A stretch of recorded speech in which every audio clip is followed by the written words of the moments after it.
Jag heter Chris Sepiri och på den här kanalen pratar jag om hockey på svenska språket.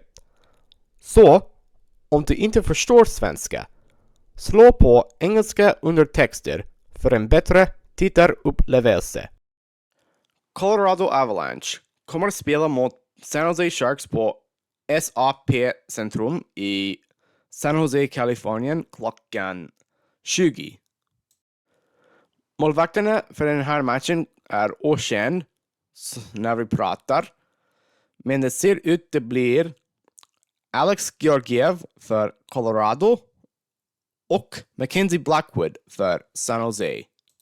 Skaderapport har vi för Colorado Gabriel Landeskog, Valerie Nichushkin, Arturi Lekkonen, Tucker Pullman, Jonathan Duran och Devon Taves. Och för San Jose har vi Logan Couture, Thomas Bordeleau, Mark Edward Vlasic, Macklin Celebrini och William Eklund. Jag ska förutse att det kommer att bli 3-0 för Colorado. Min målskyttar är Cale Makar, Nathan McKinnon och Mikko Rantanen.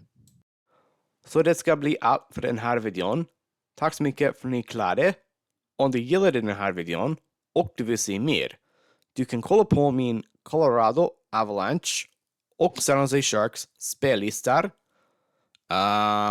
Och om du gillar dem, du kan prenumerera på min kanal för att se mer San Jose Sharks och Colorado Avalanche innehåll som det här.